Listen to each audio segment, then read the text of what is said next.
Hello everyone. आज हम लोग क्लास 9th केमिस्ट्री के बुक से chapter first matter in our surroundings को डिस्कस करने जा रहे हैं। इस चैप्टर में एनसीईआरटी बुक में 5 टॉपिक्स दिए हुए हैं। फर्स्ट टॉपिक जो डील करती है मैटर के फिजिकल नेचर से, second characteristic particles of matter, third जो है state of matter, fourth can matter change it's state, fifth and last topic is evaporation. तो हम लोग स्टार्ट करते हैं। फर्स्ट क्वेश्चन एराइज होती है कि मैटर क्या है। ठीक है, तो मैटर वैसी कोई चीज़ जो स्पेस ऑक्यूपाई कर रही हो और उसके पास कुछ ना कुछ मास हो, उसको हम क्या कंसिडर करते हैं? मैटर। हम लोग के इंडियन फिलोसोफर जो हैं वो मैटर को क्लासिफाई किए हैं 5 बेसिक एलिमेंट में, जिसको हम लोग द पंच तत्व भी बोलते हैं।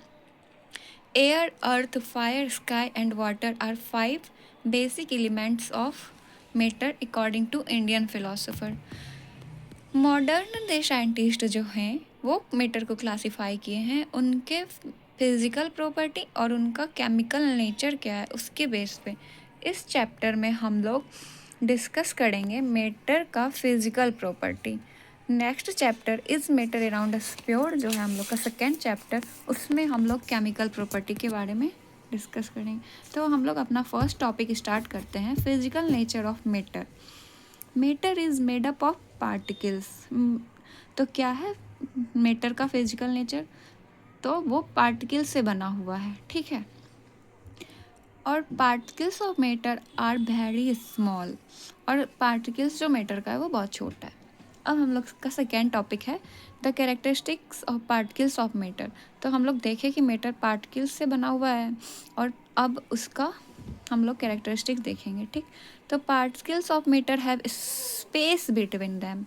ठीक है, ये फर्स्ट हुआ। सेकेंड है particles of matter have matter are continuously moving. Matter जिस पार्टिकल्स से मिलके बना हुआ है वो पार्टिकल्स क्या करती हैं? तो कंटिन्यूस मूव करती है। तो हम लोग जानते हैं कोई भी चीज़ जो मोशन में है वो क्या पोज करेगी? तो काइनेटिक एनर्जी, राइट। तो kinetic energy is directly proportional to temperature. It means अगर हम टेम्परेचर इंक्रीज करें तो पार्टिकल्स भी फास्ट मूव करने लग जाती है। ठीक है, एक टर्म है हम लोग के बुक में डिफ्यूज़न। तो डिफ्यूज़न को समझते हैं, the intermixing of particles of two different types of matter on their own is called diffusion, right. अब ये कुछ क्वेश्चन है एनसीईआरटी में, आप लोग खुद से ट्राई करिएगा सॉल्व करने का। ठीक है,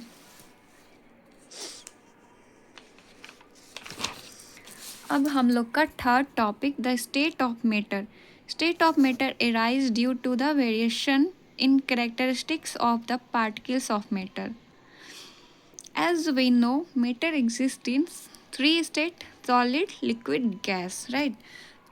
आइए इस चार्ट के थ्रू हम लोग प्रॉपर्टी देख लेते हैं सॉलिड, लिक्विड एंड गैस की। First property shape and volume के बारे में है। तो सॉलिड की हम लोग जानते हैं कि फिक्स्ड शेप एंड वॉल्यूम होती है। ठीक है, लिक्विड में no fix shape but has fixed volume. Gas में नाइदर डिफिनिट शेप और not a fixed volume, right. अब देख लो आप लोग ये चार्ट। ठीक है, और ये फिर क्वेश्चन है एनसीईआरटी वाले। अब हम लोग का फोर्थ टॉपिक है can matter change it's state. Question का मतलब है कि मैटर अपना स्टेट चेंज कर सकता है, मीन्स लिक्विड टू सॉलिड हो सकता है या फिर सॉलिड टू लिक्विड हो सकता है। तो yes, matter can change it's state under different condition of temperature and pressure. तो बिल्कुल हो सकता है, कुछ कंडीशन होती है टेम्परेचर और प्रेशर की। ठीक है, effect of change of temperature. अगर हम लोग बात करें सॉलिड की, तो अगर सॉलिड की टेम्परेचर इंक्रीज करे तो क्या होगा? Just imagine, solid start melting, right. अगर आइस को लेके आए हम और टेम्परेचर इंक्रीज किए, मीन्स फ्रिज से बाहर कर दिए, तो वो मेल्ट होगा? बिल्कुल होगा। तो मेल्टिंग पॉइंट क्या है, तो देखो the minimum temperature at which a solid melts to become a liquid at atmospheric pressure is called melting point, right.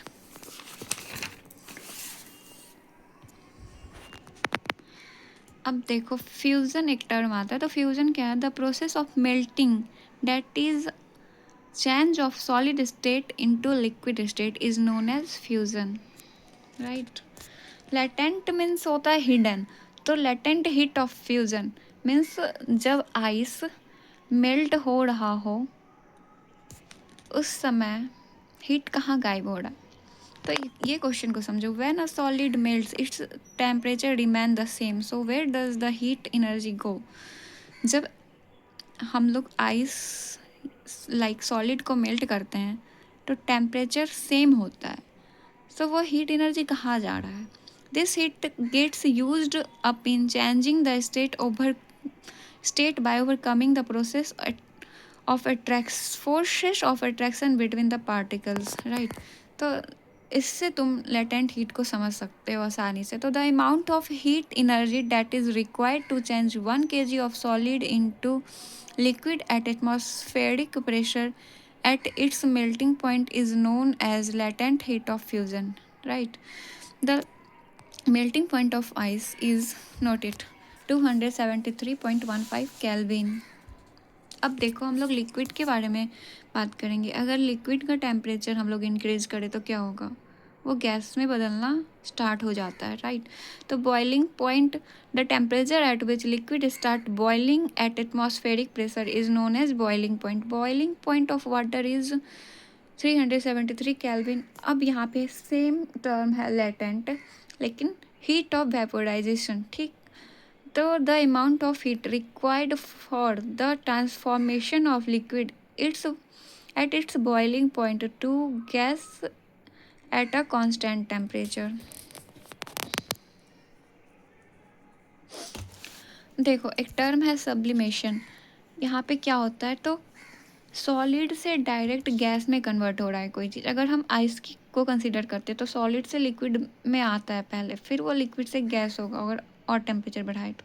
लेकिन ऐसा चीज़ है, हम लोग इसमें एग्जांपल कपूर का ले सकते हैं। तो वो क्या होता है, उसको अगर हम एयर में लाते हैं तो क्या होता है, वो डायरेक्ट सॉलिड से गैस में बदल जाता है। इसी को हम लोग सब्लिमेशन बोलते हैं, ठीक है।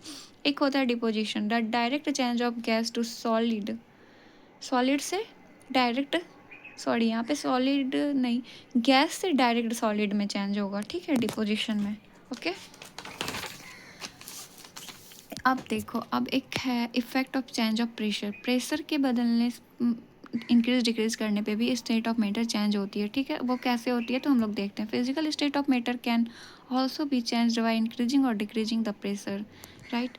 The gas can be changed into liquid by increasing the pressure. हम लोग यहाँ पे एलपीजी का एग्जांपल ले सकते हैं। एलपीजी क्या होता है, लिक्विफाइड पेट्रोलियम गैस है ना, उसको हम लोग सिलेंडर में फिल करते हैं तो प्रेशर इंक्रीज करते हैं, वो लिक्विड में कन्वर्ट होता है, फिर गैस में फिल कर देते, मतलब वो सिलेंडर में फिल कर देते हैं, फिर जब वो बाहर आता है तो गैस के फॉर्म में आता है, ठीक है। Solid can be change into gas by decreasing pressure. यहाँ पे हम लोग किसका एग्जांपल ले सकते हैं, ड्राई आइस का कार्बन डाइऑक्साइड ही होता है, लेकिन हम लोग उसका क्या करते हैं, प्रेशर कम करके उसको सॉलिड में कन्वर्ट किए हुए रहते हैं, ठीक है। Gas can B liquefied by applying pressure and lowering temperature, जैसा भी बताया हम। ये कुछ क्वेश्चन है आपके एनसीईआरटी से ही, खुद सॉल्व करने का कोशिश कीजिएगा। अब हम लोग अपने लास्ट टॉपिक को डिस्कस करते हैं, इवापोरेशन। तो ये एक ऐसा फिनोमेनन है जिसमें लिक्विड क्या होती है, वेपर में कन्वर्ट होती है एट एंड देखो, the phenomenon of change of liquid into vapour at any temperature below it's boiling point. It means boiling point क्या है, अभी हम बताया ना वाटर का बॉइलिंग पॉइंट, उससे कम हो, ठीक है, लेकिन फिर भी वो वाटर से गैस में, लिक्विड से वेपर में कन्वर्ट हो रही हो तो हम लोग उसको इवापोरेशन बोलते हैं। इसका एग्जांपल, हम लोग जब ड्राई करते हैं अपना क्लॉथ, ठीक है, तो उस समय क्या होता है, हाँ, पानी जो होता है कपड़ा में वो वेपोरेट होना स्टार्ट तो हो जाता है, लेकिन क्या हम उसको गर्म करते हैं, क्या उसको हीट करते हैं उतना, बॉइलिंग पॉइंट से तो उसका टेम्परेचर कम ही रहता है ना। और फिर रिवर से जो वेपोराइज होता है वाटर, वो भी इसी का एग्जाम्पल है। During evaporation liquid particle gain energy from their surrounding. ये कुछ ऐसे है। अब देखो फैक्टर इफेक्टिंग इवापोरेशन, वैसी चीज़ जो इवापोरेशन को इफेक्ट करती है। तो टेम्परेचर, अगर हम टेम्परेचर की बात करें तो the rate of evaporation increase with increase in temperature. अगर हम टेम्परेचर बढ़ाए तो इवापोरेशन भी बढ़ेगा। सरफेस एरिया, तुम यहाँ पे एग्जांपल लो क्लॉथ का। अगर हम क्लॉथ को बिना फैलाए एक जगह रख दिए तो क्या वो सूखेगा? नहीं। उसको अगर फैला दिया अच्छे से तो मीन्स सरफेस इंक्रीज किए तो क्या होगा? रेट भी एवापोरेशन का इंक्रीज होगा। ह्यूमिडिटी, अब बारिश के टाइम पे क्या होता है, क्लॉथ जल्दी सूखती है? नहीं ना। तो the rate of evaporation decrease with decrease in humidity, increase in humidity, right. Wind speed, the rate of evaporation is increase with increase in wind. Thank you. कैसा लगा बताना ज़रूर।